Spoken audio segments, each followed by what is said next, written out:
We've all sat through that one action movie, the kind where the final twist feels too clean, too obvious, like the villain was chosen just to keep things simple. It ends, you nod, but deep down, something doesn't click. That's because some of these stories were never meant to end that way. In the original scripts, before test screenings, studio notes, or last-minute rewrites, there were alternate villains. Some were shocking betrayals. Others were deeply personal. A trusted ally, a family member, the lead character themselves. And in some cases, the twist was so disturbing that studios panicked and pulled the plug. Characters were flipped, motives erased, scenes reshot, entire arcs dismantled to make the film feel safer, neater, more marketable. But with every change, something was lost. A layer of complexity. A darker mirror of the hero. A truth that might have been harder to digest, but impossible to forget. And most viewers will never know what was taken from them. So in this countdown, we're peeling back the studio polish and stepping into the version of these stories that almost existed. These are not just alternate endings, they're buried intentions. Versions where the villain you saw wasn't the villain at all. Some of these twists were rewritten so late, the original lines still echo in the film. Others were wiped clean, leaving no trace. But all of them point to one truth. In action films, the biggest enemy might not be the one holding the gun. It might be the person standing right next to the hero. Let's dive into 15 action films where the villain was completely rewritten just so you'd never know who they really were. Fact has shown. Shoot to Kill, 1988. The Killer in Plain Sight. In Shoot to Kill, the premise is deceptively straightforward. A ruthless killer flees into the wilderness, forcing an FBI agent and a mountain guide to pursue him through unforgiving terrain. The suspense hinges on one question: which member of the hiking group is the killer in disguise? In the final cut, the twist lands safely on a male character introduced with just enough shadiness to fit the mold. Case closed. But that was never the original plan. According to multiple early drafts and accounts from the film's initial production phase, the real twist was meant to blindside the audience. The killer wasn't supposed to be a man. It was going to be Sarah, the soft-spoken female guide, played by Kirstie Alley, beloved, competent, and emotionally invested in the journey. The shock wouldn't just come from the reveal, but from how expertly she manipulated both the FBI agent and the terrain she knew so well. So what happened? Test screenings. According to insiders, audiences found the twist too upsetting and felt betrayed that the only woman in the group trusted and framed as a moral compass was the true killer. Studio executives panicked. The film was quietly re-edited, with new dialogue dubbed and select scenes trimmed. In the final version, Sarah survives and helps save the day. The twist died in the wilderness. And yet, the echoes remain. Watch closely, and you'll find lingering shots, unfinished arcs, and moments where Kirstie Alley's expressions suggest something darker. A character written for duality, repainted in virtue. So the question becomes, did the studio protect the audience from shock? Or did they rob us of one of the boldest villain reveals in action cinema? Fact hash 2. The Presidio 1988. The Colonel Who Was Never Caught. The Presidio unfolds as a crime thriller laced with military protocol and grudges buried deep in chain of command. Sean Connery plays Lieutenant Colonel Alan Caldwell, a hard-nosed officer who clashes with a younger cop investigating a murder on base. Tensions rise, but the resolution is tidy. The killer is a rogue soldier running a smuggling ring. Order is restored. Case closed. But in the original script, order was the lie. Early drafts and set leaks suggest that Connery's character Caldwell himself was intended to be the orchestrator of the smuggling operation. A war-hardened officer disillusioned by bureaucracy, he justified his crimes as restoring balance to a broken institution. The twist? The father figure was the threat all along. Why change it? Reports point to studio pressure and Connery's own clout. Test audiences were reportedly furious when the hero turned villain. Executives feared it would damage Connery's heroic image.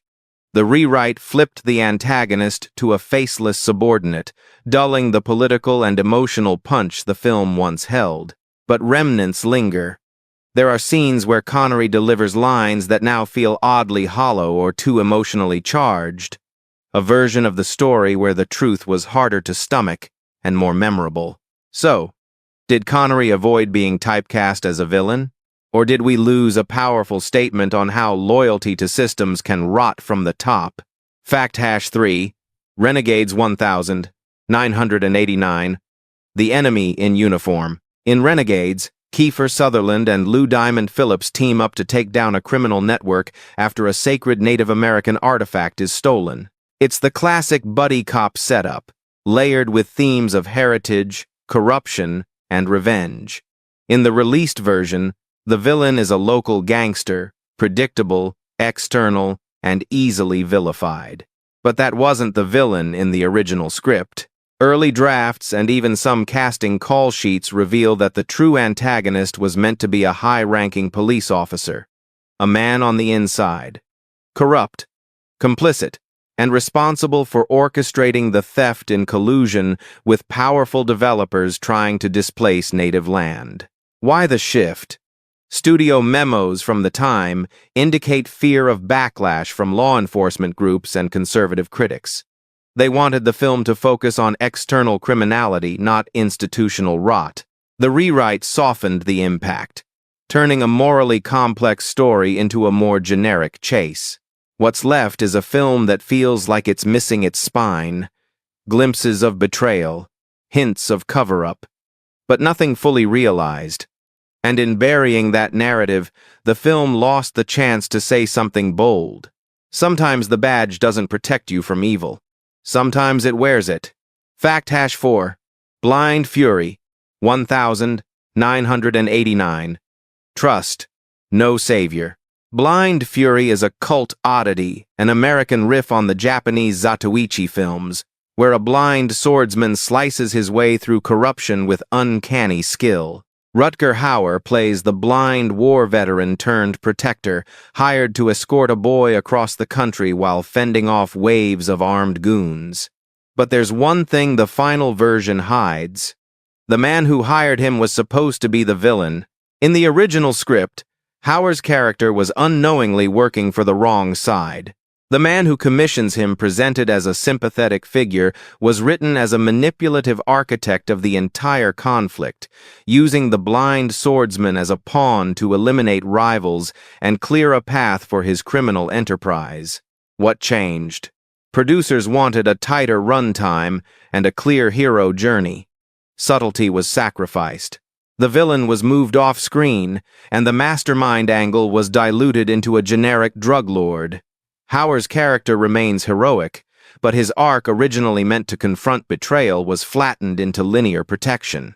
What we lost was doubt.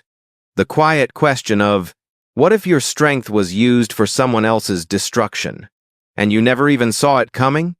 Fact #5, No Mercy, 1986. The lost ending, they didn't want you to see.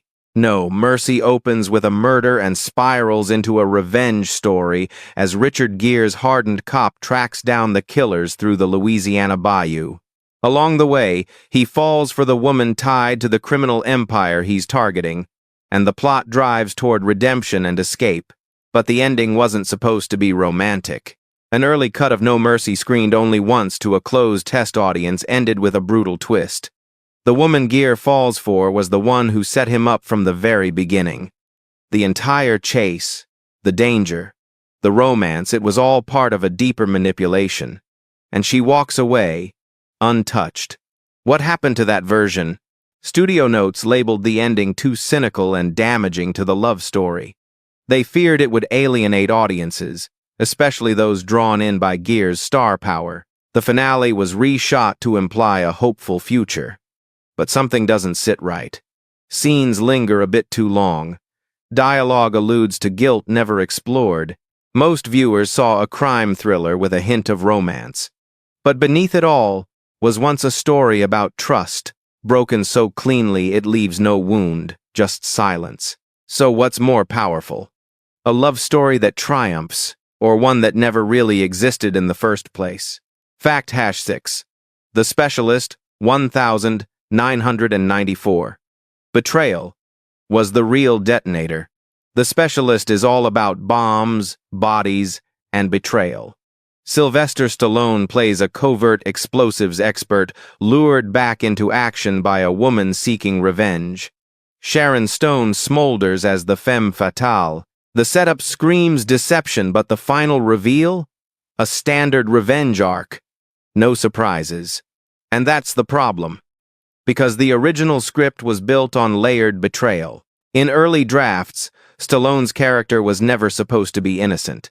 He was complicit in the original murder that set Stone's revenge in motion. Her plan wasn't just about revenge, it was about getting close enough to kill him, too. The real explosion wasn't external. It was emotional, internal, inevitable. Studio executives balked. They didn't want Stallone playing a morally gray character so close to Demolition Man and cliffhanger successes. The rewrites scrubbed his backstory, leaving only vague hints. What we got was a half-measure style over substance. You can still feel it, though. Scenes where Stone watches him too intently. Dialogues that falter mid-line. Edits too sharp, like they're hiding what was once there. So who detonated what? And how much truth was buried in the blast? Fact #7. Narrow Margin 1990. The Villain Who Switched Sides. Narrow Margin is a taut, train-bound thriller, with Gene Hackman playing a prosecutor trying to protect a key witness from mob assassins. As the train hurtles through the wilderness, danger closes in. The threat is clear. Someone on board wants the witness dead, but in its earliest form, the danger wasn't the hitman. It was the witness herself. The original draft of Narrow Margin flipped the entire premise. The woman Hackman protects wasn't an innocent bystander, she was part of the crime. Her testimony was a ploy to manipulate the justice system, eliminate rivals, and vanish clean. The story was a chess game, and Hackman's character was being outplayed from the start. Why change it? Studio marketing teams pushed for a more heroic narrative. They believed audiences wouldn't accept a female character betraying the lead, especially after test groups reacted negatively to an early screening. The twist was erased.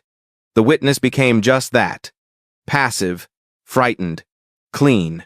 But watch closely. She's too composed, too informed. Her silences stretch a little too long.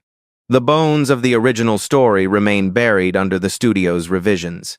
Which begs the question, when you're trapped in a train with no escape, do you really know who's sitting across from you? Fact #8. Romeo is Bleeding, 1993. The femme fatale, who wasn't alone.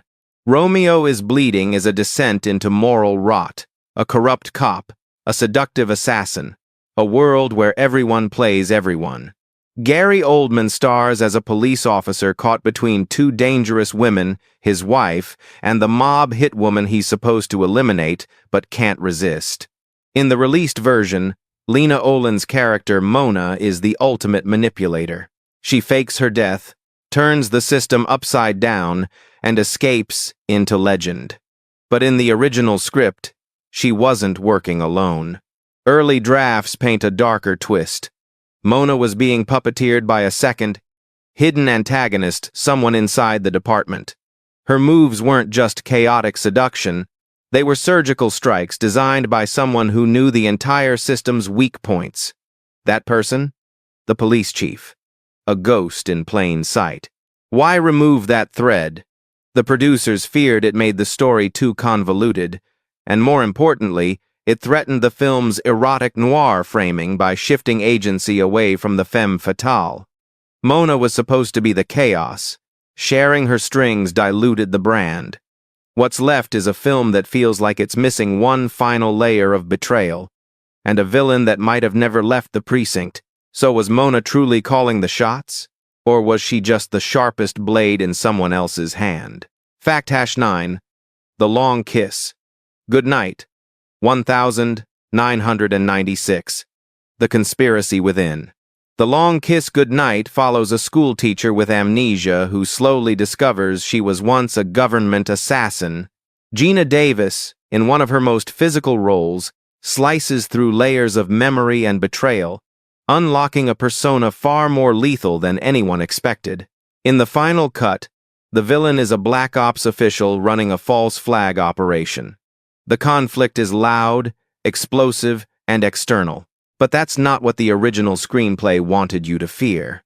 The earliest version of the story revealed a terrifying twist. Her husband was part of the operation all along. The man who comforted her, raised her child, and helped her rediscover her past was planted there from the beginning. Not just complicit, but directive. Grooming her return. Why cut it? Studios feared it would alienate audiences by destroying the one safe space the protagonist had. They wanted catharsis, not devastation. The rewrite gave her a clear enemy and a man to trust. But there are cracks. Moments where the husband seems too calm, too ready, as if he knows more than he says. Maybe the real amnesia wasn't hers. Maybe it was ours induced by a rewrite. Fact #0. Chain Reaction, 1996. The Disappearing Architect of Sabotage. Chain Reaction stars Keanu Reeves and Rachel Weisz as scientists on the run after being framed for a deadly explosion tied to experimental energy tech. They're hunted by faceless agencies, betrayed by their own labs, and forced to outwit a system built to erase them. In the version we got, the villain is a generic corporate overlord with vague motives. But that wasn't who was meant to pull the strings. Original drafts and production notes confirm that Morgan Freeman's character, Dr. Paul Shannon, was initially written as the primary antagonist. A mentor figure corrupted by pragmatism, who believed the world wasn't ready for free energy and orchestrated the sabotage to protect global balance. He was meant to be tragic, complex, dangerous in his conviction. But during filming, test audiences reacted negatively to Freeman playing a villain.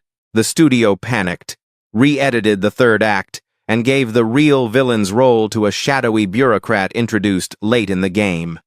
The result? A muddled ending that feels like it dodged a much deeper philosophical punch. So the question is, did we reject the villain? Or did we reject the truth he represented? Fact #1. Broken Arrow, 1996. The Patriot Who Wasn't a Traitor. Broken Arrow thrives on the spectacle of betrayal. John Travolta plays a military pilot who steals a nuclear weapon, and Christian Slater is the loyal comrade forced to stop him. The action is loud, slick, and clear-cut. Hero versus traitor. But the original script painted a very different portrait of betrayal. Travolta's character, Major Deakins, was originally not a power-hungry rogue, but a government fall guy. The real plan? Orchestrated by a shadow network inside the Pentagon. Deakins was to deliver the warhead to expose a covert operation only to be eliminated after serving his role. Test audiences didn't buy it. Focus groups wanted a clear villain, someone to blame. So the rewrite flipped Deakins into a manic egotist. Travolta leaned into the performance, and the film became a popcorn spectacle. But buried in the final cut are leftovers. Lines that imply deeper motives. Glances that hint at betrayal from above. A version of the story where Deakins wasn't the villain, he was the proof that the system had turned inward. So who really broke the arrow? The man who pulled the trigger? Or the institution that loaded the chamber? Fact #2. Eraser, 1996. Witness protection was the setup. In Eraser, Arnold Schwarzenegger plays a U.S. Marshal tasked with protecting a whistleblower from an arms manufacturer conspiracy. It's tech-heavy, full of railguns and betrayal, with the standard framing: government bad, protector good, but the original version blurred those lines. The whistleblower, played by Vanessa Williams, was never meant to be innocent. Early drafts positioned her as a double agent, using the Witness Protection Program to eliminate internal rivals and disappear with stolen tech data. The plot was meant to culminate in Schwarzenegger. Realizing he wasn't protecting her from danger, he was eliminating her obstacles. Why the shift? Studio executives wanted a classic Schwarzenegger dynamic. Clear hero, damsel in danger, evil suits. The twist tested poorly and was seen as too cold for the action crowd. So they rewrote it, sanitized it, turned a morally complex game into a standard shootout. But the bones remain. Williams' performance carries moments of ambiguity. Her composure, her timing, the way she handles classified material like it's not her first time. So, was she ever really in danger? Or was she the one holding the eraser all along? Fact-3. Executive Decision 1996. The hero who was supposed to die early. Executive Decision is remembered for its mid-air tension and ensemble cast. Kurt Russell leads the charge, but Steven Seagal's presence looms large until his shocking early death in the film. It was bold, unexpected, a statement. Except, it wasn't the original plan. In the earliest cut, Seagal's character was the true villain, an insider planted to hijack the mission from within. The twist? His sacrifice was staged. He survived the airlock sequence and reappeared later as the man behind the terrorist plot. The reveal would have shattered expectations. The invincible action star betraying the team, the nation, and the audience's trust. So why change it? Seagal reportedly objected to playing a villain. Studio heads agreed, fearing backlash. Rather than cut him completely, they devised a cinematic death to preserve his image while removing his darker arc entirely. The twist was buried, but the unusual abruptness of his exit, it still feels off, like a thread left dangling cut mid-stitch. So ask yourself, did he die a hero? Or was that just the cover story? Fact-4. Hard Rain 1998. The heist that hit a cop. Hard Rain floods its way through small-town America, blending a heist thriller with a natural disaster as Christian Slater tries to protect armored truck cash from a crew of thieves led by Morgan Freeman. The water rises. Trust erodes. But the roles remain clear. One good guy, one bad. But in the earliest draft, the flood wasn't the only misdirection. The true villain was never meant to be Freeman's character. Instead, it was the sheriff, a man who used the chaos to orchestrate a fake standoff between two sides, playing both for his own gain. Freeman's character? A decoy. A pawn to mislead both the hero and the viewer. So what changed?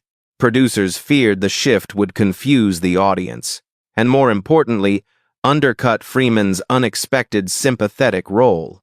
They flipped the script, cast him as a complex but clear-cut villain, and turned the sheriff into a generic background piece. What's left is a story that almost plays with trust, but retreats before landing the blow. So was the storm the real cover? Or was it the uniform that everyone trusted without question? Fact-5. Reindeer Games, 2000. The girlfriend was the mastermind. Reindeer Games is a web of lies, heists, and holiday chaos. Ben Affleck plays an ex-con who's mistaken for someone else and gets roped into robbing a casino. Charlize Theron plays the femme fatale love interest, seemingly caught in the middle. It ends with guns, betrayal, and a narrow escape. But one truth never made the final cut. In the original screenplay, Theron's character wasn't a pawn, she was the mastermind. The entire plan, hers. Every man in the story was a piece she moved, manipulated, and discarded. The twist would have redefined the film, turning her from seductress to architect. So why was it changed? Producers reportedly demanded a likable female lead, especially with Theron on the rise. The rewrites softened her motives, gave Affleck a bigger win, and traded narrative impact for commercial comfort. Yet, watch her performance. Her eyes move before her dialogue does. She calculates every scene, as if she's waiting for a version of the film that never made it to theaters. So, was she ever really in love? Or was everyone just playing her game? Bonus fact: Outland 1981. The corporate villain you never saw. Outland is often called High Noon in Space. Sean Connery stars as a lone marshal on a mining colony who uncovers a drug ring. He fights off hitmen, corruption, and apathy, all while trying to survive long enough to expose the rot. In the final version, the villain is a faceless executive giving kill orders from Earth. But in the original draft, the villain was on the station with him, a character we knew. A friend. A quiet administrator who'd built trust over time. The twist? He'd been orchestrating the smuggling to fund off-world political ambitions. The betrayal was personal, physical, inevitable. So why remove him? Producers didn't want Connery to face a villain with emotional complexity. They wanted a clear David versus Goliath, a distant evil. So the character was rewritten, the twist stripped, and the story lost its soul. Outland still works, but it could have been unforgettable. So ask yourself, is it better to know your enemy's face, or never see it coming? CTA, get video, mutchamtu. Villains aren't always who they seem. Sometimes they're edited out, rewritten, softened to fit the narrative the studio thinks you'll accept. But behind every action film polished for mass appeal is a version that cuts deeper. So now we turn it to you. Which twist shocked you the most? And which one do you wish they had kept? Drop your thoughts below, and if you've heard rumors of other rewrites we missed, let's dig into them together.